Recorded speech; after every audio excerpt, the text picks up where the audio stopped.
From the Library of Congress in Washington, D.C. Certainly, none, can probably compete with the speaker I'm about to introduce in the sheer range, volume, and variety of his publications. If I gave William J. Smith an adequate introduction, I would take up all of his time. Let me simply say that he is really, without question, one of the leading men of letters in American literature right now. It would be inconceivable to imagine Eastern European poetry existing in English without acknowledging Smith's role in translating from Russian, Hungarian, Romanian, and other languages, as well as his enormous distinguished translations from French and Italian. He is a distinguished anthologist, a suave critic, one of the best literary memoirists I've ever read, who has interesting stories not only about his upbringing as an army brat, but about his his adventures with one of his best friends in teenage years, who's known as Tennessee Williams. But we bring Bill here today to feature him really in what is the center of his literary identity, which is a poet. It is rare for someone who is so distinguished in so many fields to have such a pure and memorable identity as a poet. There is no other poet in American literature quite like William J. Smith. But rather than me give you conceptual paraphrases of his style, of his accomplishments, it is my pleasure to welcome the author himself, William J. Smith.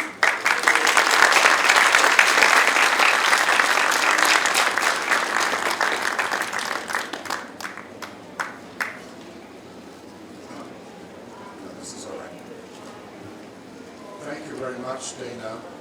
And can you hear me now? Wait a minute, this is going to work.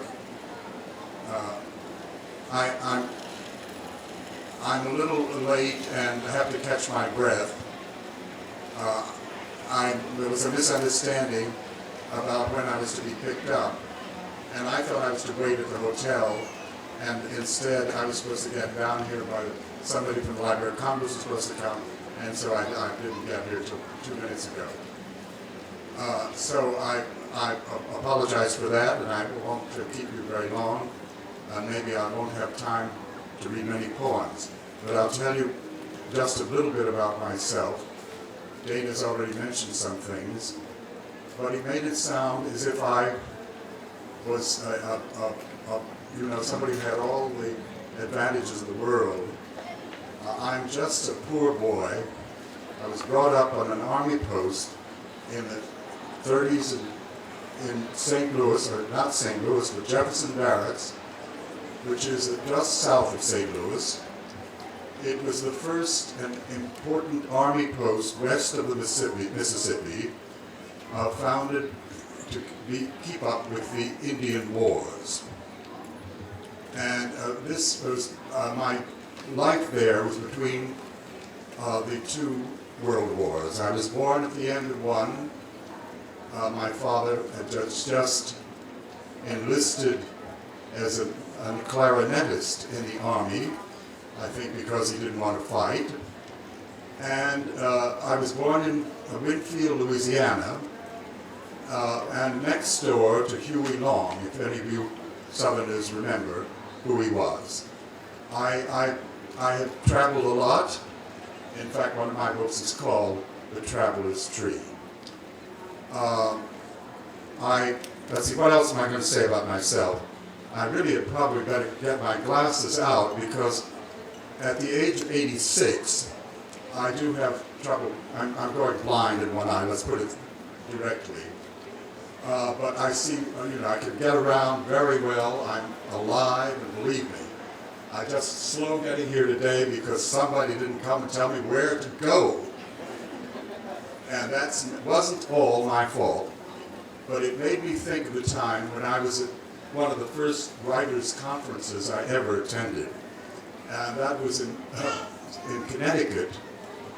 It was a conference that later became the Suffield Reader-Writer Conference. It was at the University of Connecticut. And at that time, I was I think the youngest poet invited. I can't tell you that, well, it may have been sort of 1951. It's hard to get for me to fetch up those dates, you know, because everything seems to me like yesterday. Anyway, there was one of the great figures of the time, and I'm afraid that many people today have forgotten her. I think there's many people who have not, and I hope there are many. And that was Catherine Ann Porter. She was the guest of honor. She was much older than I. In fact, it wasn't so, she didn't have so long to live. And this was a very packed auditorium, and she hadn't arrived.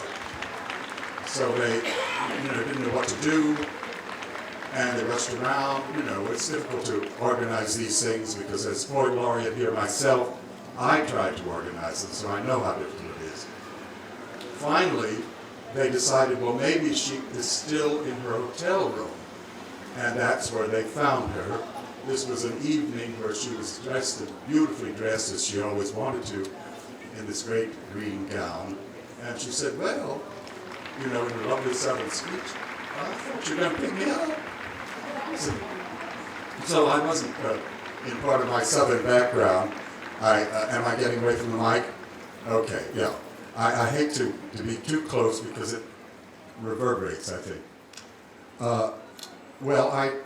Although I was born in Louisiana, I now live in Cummington, Massachusetts, which is midway between Northampton and Pittsfield. And it's a very beautiful little place, and we're 20 miles from Northampton is one town, 20 miles from the other, which is Pittsfield. We used to love it because we're actually away from everything.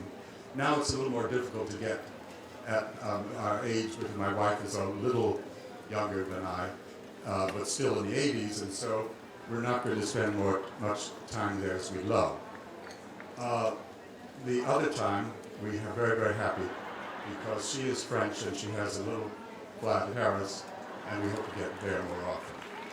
But I mentioned Cummington because I recently wrote a little poem, and I'd like to begin by saying that.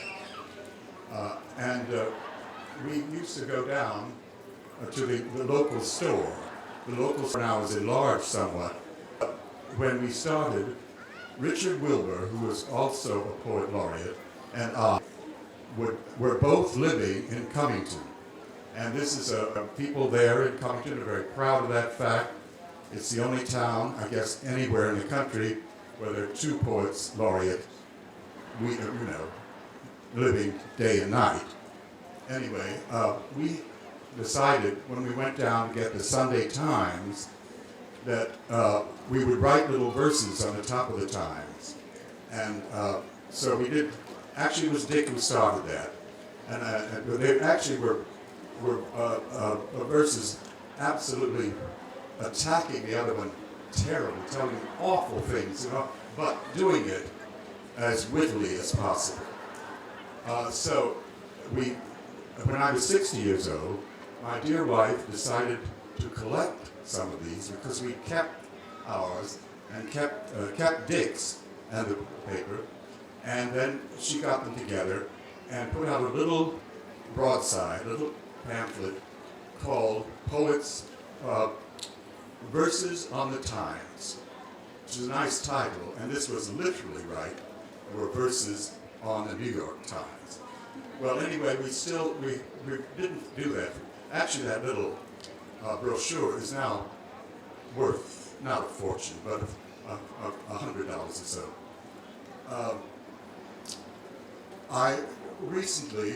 Dick is just a little younger than I am, and we started this to go on with this thing again. And so this is recently one of those verses that I wrote on the Times on Sunday morning when we go to pick it up.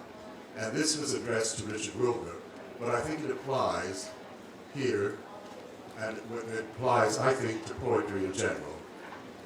And you may know that Richard Wilbur is a very distinguished poet and one of the great translators of Moliere.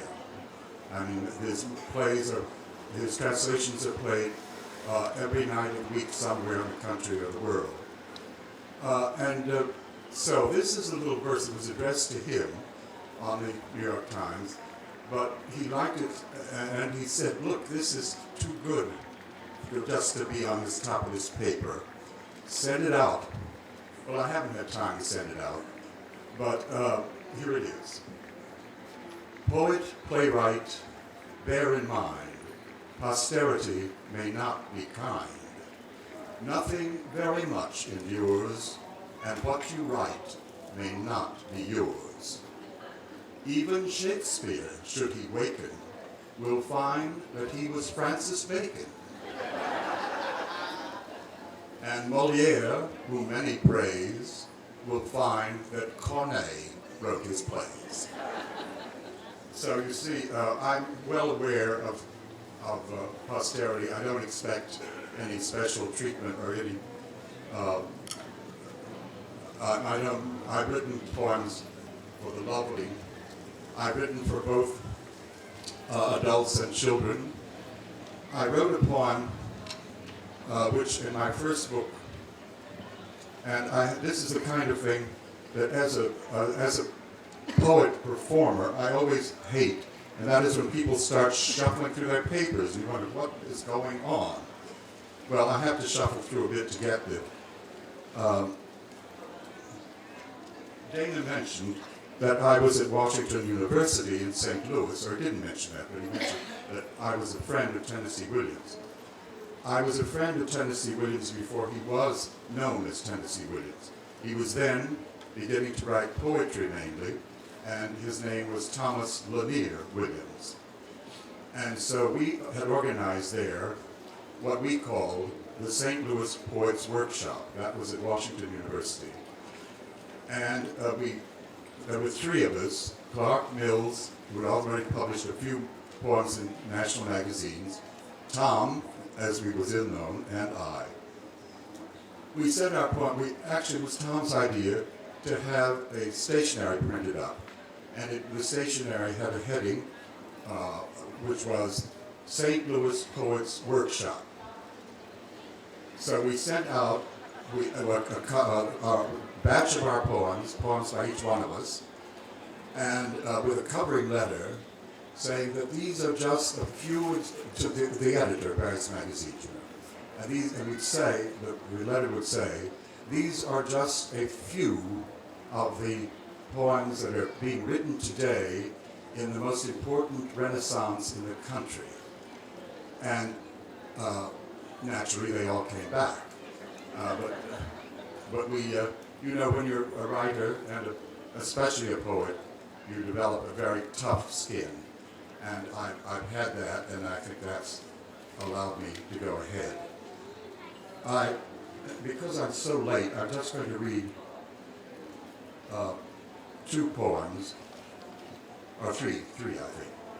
The first is a poem that I wrote at the time I'm telling you about, when I was at Washington University. It is really a poem about the writing of poetry.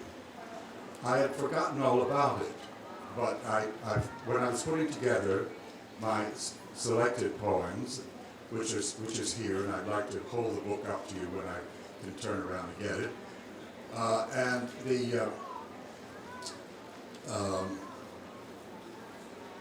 what was I going to say now? You see, this is one of the problems where I start to digress. At my age, everything becomes a digression, and you never know what I'm going to say. And I certainly don't. But anyway, I meant to say that this was written back then, but I didn't get hold of it, or I didn't think it was worth publishing until I opened an old folder. And we keep everything in the house, much to my wife's dismay. And I found it, and I thought, well, this is not so bad. So I included it for the first time in the book. It's called Structure of Song. Its syllables should come as natural and thorough as sunlight over plum or melon in the furrow. rise smoother than the hawk or gray gull ever could, as proud and freely walk as deer in any wood. So lightly should it flow from stone so deep in earth that none could ever know what torment gave it birth. It's really a credo about writing poetry. I still I don't ever get too close to the microphone, but I'm afraid I slip away from it. But you can hear me all right. Well, then I'll skip in time, but I better skip very soon, to a later period when my first book came out. And I was very fortunate at that time to have the introduction of one of the best-known poets who found a poem of mine in a tiny little magazine. This was Marianne Moore. She called that poem, Cupidon, a permanence, a rare felicity. And believe me, when you're publishing a book of collection of 21 poems that were and by a totally unknown person, I was delighted, as I'm sure some of you would be who remember Marianne Moore. Anyway, I had other people who spoke about my poems. One of them was Stephen Spender, and also the other one was Wallace Stevens. But I started the book out with this poem, and I'd like to read it. It's called The Massacre of the Innocents. That is Innocents, I-N-N-O-C-E-N-T-S. Because I believe in a community of little children, because I have suffered such little children to be slain, I have gazed upon the sunlight, dazed, bewildered, as is a child by nothing more than rain.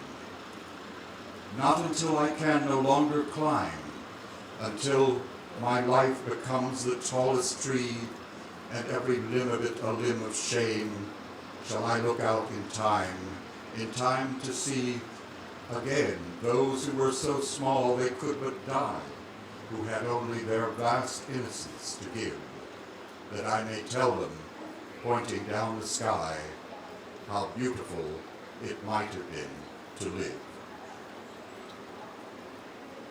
I was going to read a longer poem about from this Trail of Tears, but I realize now that I won't have time to do that. But I recommend it to you. It's in a collection which I have just published a few years ago. It's called the Cherokee Lottery, and it's about the great American tragedy of the Trail of Tears, when all the southern Indian tribes were moved from Georgia all over the southern states and forced to go to Oklahoma, but they didn't want to go. One of the chiefs who came in 1824, after this was announced, of course all the tribes fought against it, but they were hopeless to do it. Actually, what happened first was when gold was discovered on the Cherokee land at Dahlonega in northern Georgia. The people there, the white people around this, well, actually the Cherokees had intermarried with the whites, as many of the people in various tribes had done. They were very prosperous. They had farms, they had plantations, but the other people decided that gold might be there, so they moved in. They set up what was called a lottery, and it was a great big wooden wheel would swing around with the number of each one of these beautiful plantations and would be taken over. So if they weren't taken over, the army was moved in to send them off on their way. Well, it's a very tragic story. I hope you will look at it. There is one poem which I think I'll read, and then I'll read something for children, which is accepted all over the place. This is called Song of the Dispossessed, and this is written as if it were one of the Native Americans, somebody said to me, why don't they call this museum the Native American Museum? Well, Mr. West, who runs it, and this great museum, and this beautiful building, I think one of the most beautiful in the world, he said, if we call it the Native American Museum, we're all Native Americans. And that's what we want to be. So actually, my friend Ralph Ellison, who wrote The Invisible Man, always objected to being called anything but a Negro. That's what he grew up being, and he said, that's what I am. So, the designations change, but life goes on. And this is the fact of the matter, what is so beautiful about our heritage, the Native American heritage, is that there are so many people who survived, and you saw many of them here on the mall as they paraded down at the opening. So I'd like to read what they might have said years ago. And I think you'll understand some of the references, because I won't have time to clarify each one. I'll read slowly so that you can get them. You came across the water like gods, you walked ashore. The fabric of our dreaming was the clothing that you wore. You came with ornaments far brighter than the sun. You brought the handsome horse, the flashing blade, the gun. You brought your holy book that held a world entire, a life that never ended, and water that was fire, whiskey, of course. You said, we'll live as brothers, and as brothers we will die. We'll share the forest carpet and the blanket of the sky. But then when we came near you, you said, now move away. You come too close now, brother. It's dangerous to stay so close to one another. And you must understand that we know what is better. We'll send you to a land far richer in the west, beyond the great brown river, where grass is always green, and there you live forever.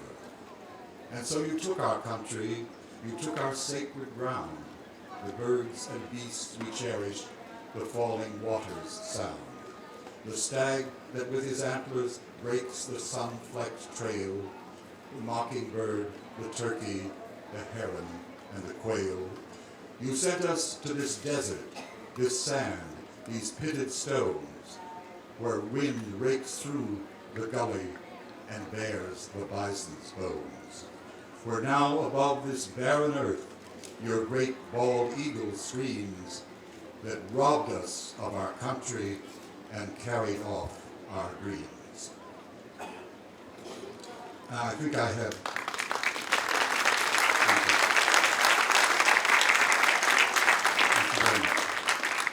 I do appreciate that.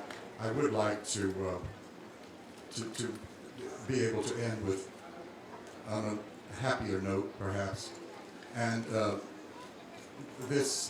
when I wrote that poem, Massacre of Innocence, one of my mentors, Stephen Spender, said it was the first poem in the book. This was published in 1947, and I was writing about the World War II, which I was just about to get into.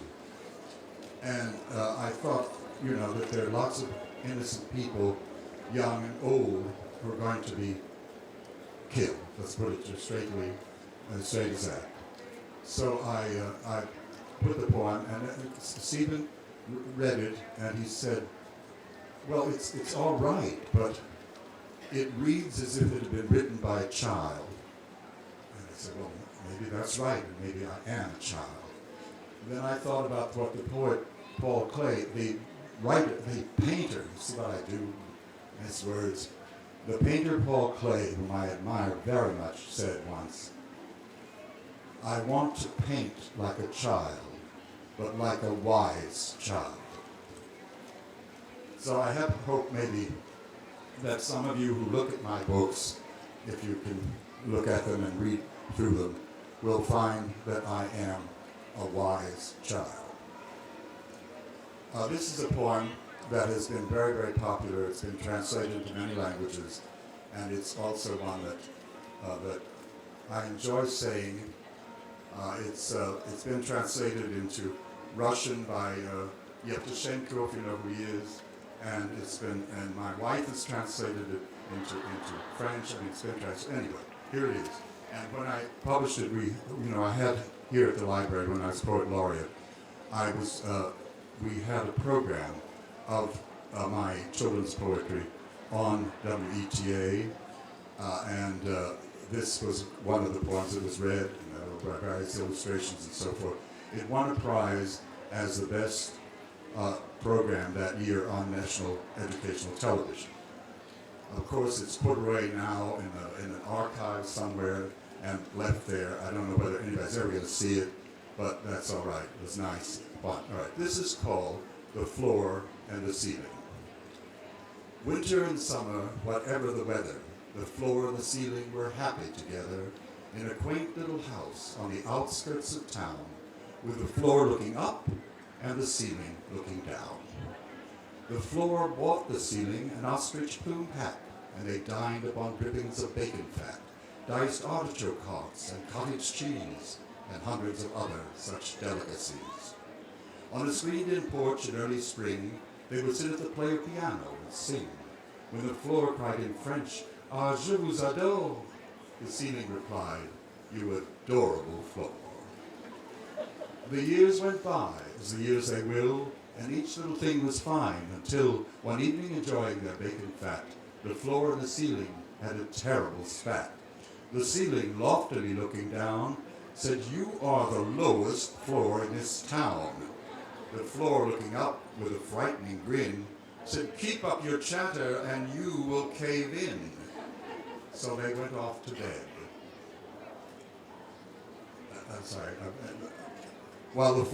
So they went off to bed. While the floor settled down, the ceiling packed up her gay wallflower gown, and tiptoeing out past the Chippendale chair and the gate-leg table, down the stair, took a coat from the hook and a hat from the rack, and flew out the door, farewell to the floor, and flew out the door, and was seen no more, and flew out the door, and never came back. In a quaint little house on the outskirts of town, now the shutters go bang, and the walls tumble down, and the trees and the roses in summer run wild through the room, but blooming for no one, then why should they bloom? For what is a floor, now that brambles have grown over window and woodwork and chimney of stone? For what is a floor, when the floor stands alone? And what is a ceiling, when the ceiling has flown? Thank you all very, very much.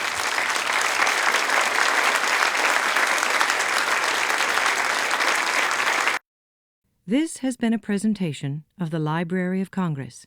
Visit us at loc.gov.